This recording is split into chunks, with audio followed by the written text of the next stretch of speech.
Kurnool bus ప్రమాదానికి కారణమైన biker CC footage లభ్యమైంది. మధ్యమత్తులో పెట్రోల్ పంప్ నుంచి బైకర్ వెళ్లినట్లు సీసీ కెమెరాలో రికార్డైంది. ట్రావెల్స్ బస్సు కింద బైక్ పడడంతో అగ్ని ప్రమాదం జరిగి 20 మంది సజీవ దహనమయ్యారు. ప్రమాదానికి ముందు పెట్రోల్ బంకరు బైకర్ శివశంకర్ వెళ్లాడు. అర్ధరాత్రి 2:20 పెట్రోల్ బంక్ లో శివశంకర్ కనిపించాడు. శివశంకర్ తో పాటు వీడియోలో మరో యువకుడు ఉన్నాడు. పెట్రోల్ బంక్ దగ్గర బైక్ తో శివశంకర్ విన్యాసాలు చేశాడు. పెట్రోల్ బంక్ దగ్గరే స్కిడ్ అయ్యి పడిపోబోయాడు. ప్రమాదం జరిగిన స్పాట్ కి 2 కిలోమీటర్ల దూరంలో ఉన్న పెట్రోల్ బంక్ లో ఈ విజువల్స్ రికార్డ్ అయ్యాయి.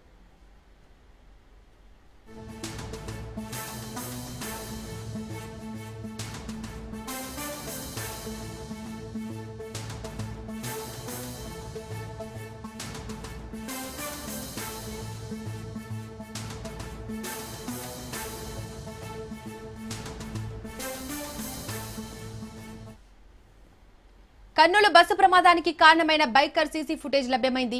మధ్యమత్తులో పెట్రోల్ పంపు నుంచి బైకర్ వెళ్లినట్లు సీసీ కెమెరాలో రికార్డైంది. ట్రావెల్స్ బస్సు కింద బైక్ పడడంతో అగ్ని ప్రమాదం జరిగి 20 మంది సజీవ దహనమయ్యారు. ప్రమాదానికి ముందు పెట్రోల్ బంకుకు బైకర్ శివశంకర్ వెళ్లాడు. అర్ధరాత్రి 2:20 పెట్రోల్ బంక్ లో శివశంకర్ కనిపించాడు. శివశంకర్ తో పాటు వీడియోలో మరో యువకుడు ఉన్నాడు. పెట్రోల్ బంక్ దగ్గర బైక్ తో శివశంకర్ విన్యాసాలు చేశాడు. పెట్రోల్ బంక్ దగ్గరే స్కిడ్ అయి పడిపోబోయాడు. ప్రమాదం జరిగిన స్పాట్ కి 2 కిలోమీటర్ల దూరంలో ఉన్న పెట్రోల్ బంక్ లో ఈ విజువల్స్ రికార్డ్ అయ్యాయి.